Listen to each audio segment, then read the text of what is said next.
Hey everyone, and welcome to The Explainer. I am so excited to have you here today because we are looking at something that is literally going to make a lot of developers out there breathe a massive sigh of relief. Today, we're zeroing in on the brand new Claude Code 2.1.205 update. If you're someone who uses the command line interface daily, you can consider this update a massive, highly requested tune-up. It's really all about making your environment safer, noticeably faster, and just fundamentally more reliable. Okay, let's dive into this. When you pull up the release notes, the very first thing you'll probably notice is that there isn't one giant, flashy headline feature screaming for your attention. And honestly, that is fantastic news. What Anthropic has delivered here is a rock-solid, foundational reliability and safety update. They've really gone under the hood to fix real-world developer pain points and just tighten up the everyday experience. It's a massive quality of life overhaul that you're going to feel immediately in your daily coding sessions. So here's our quick roadmap for today. We'll start off with the reliability release, then move into guardrails for auto mode, touch on diagnostics and readability, check out a major memory win, and finally, we'll wrap up by clearing the bug backlog. We've got everything from high-stakes safety features to granular bug extermination. So let's get into it. All right, part one, the reliability release. This is all about setting the standard for your daily workflows, protecting your work, and just smoothing out the friction. Moving right along to our second section, guardrails for auto mode. We are absolutely talking about protecting your work here. Now we need to tackle that shared, terrifying developer anxiety. You know the one, the fear of an unchecked automated command suddenly wreaking absolute havoc on your local machine. Well, auto mode now has a hard rule to stop that. What's really interesting about this side is how it locks down your session transcript files. It completely blocks any attempt to tamper with those logs, which are your unchangeable record of the session. Plus, background task alerts will now explicitly state when no human has provided input. It's a brilliant move because it prevents any fabricated in-transcript approvals from ever being treated as real human input. And this brilliantly illustrates what might honestly be my favorite safety addition. We all know the sheer danger of the rm-rf command, right? It can delete a massive amount of files in the blink of an eye. Now, if auto mode encounters an rm-rf command targeting a variable that it just cannot clearly resolve from the context, it immediately stops. It pauses and asks for your explicit human approval before doing anything. It's a completely sensible, step-by-step guardrail that is without a doubt going to save someone from accidentally nuking their entire project directory. Next up, Section 3, Diagnostics and Readability. It is time to regain some visibility and control over what's actually happening under the hood. If you've been using Claude Code for a bit, you likely know this /doctor command. Well, it just got a major promotion. /doctor, along with its handy new alias, /checkup, has evolved from a basic diagnostic tool into a highly active setup checkup. The crucial difference here is that it doesn't just tell you what's broken anymore, it can actually fix environment issues right on the spot. So if anything feels off with your setup, this should absolutely be your very first stop. So the crucial point is how the visible information has completely transformed. Instead of staring at that raw, dense, unreadable wall of tool call text and trying to guess what on earth the agent is doing, you now have the agent view.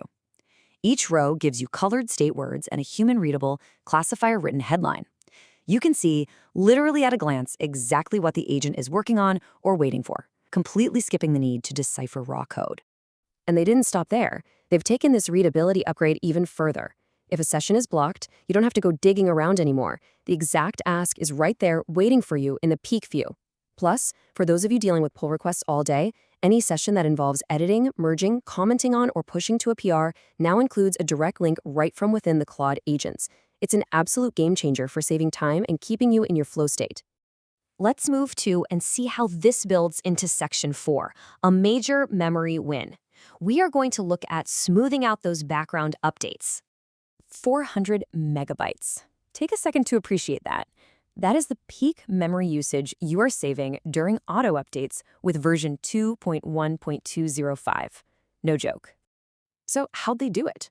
Previously, when the tool auto-updated, it would literally load the entire binary into your machine's memory first. Now, the auto-update binary downloads will stream directly to your disk. And why does this matter to you?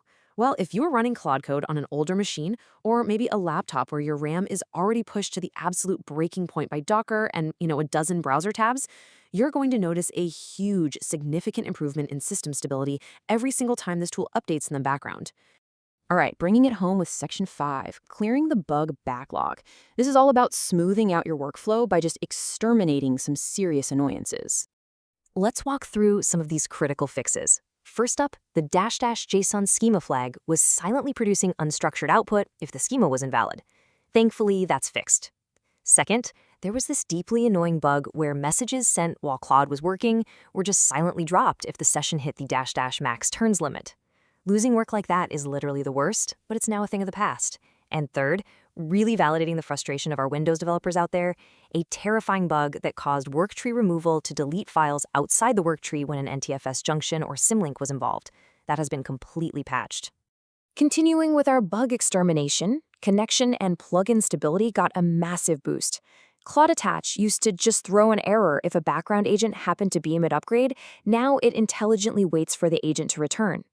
If you use the MCP importer to add from Claude Desktop, it no longer hangs completely just because a server name has an unsupported character. It simply reports the invalid name and smartly continues importing the rest of your stuff.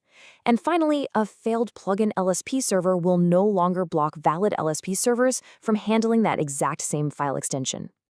Wrapping up the bug list, we have 2 specific Windows crashes completely resolved, one involving the launch directory being deleted mid-run, and another involving file watcher issues. For those of you utilizing Cowork VM mode, local agent sessions hitting that super annoying not logged in error on recent CLI versions, fixed. And last but not least, if you monitor tasks via the web or mobile remote control, you'll finally see accurate statuses instead of those stale, permanently running labels. And that brings us to the end of our explainer for Claude Code 2.1.205. If you want to dive deeper into any of this, you can read the full plain English manual over at claudemaster.net or go check out the raw changelog on their GitHub repository. So, with your auto modes safely guarded, your memory usage down, and all those pesky bugs squashed, what's your next big build going to be? Get out there, start coding, and I will see you in the next explainer.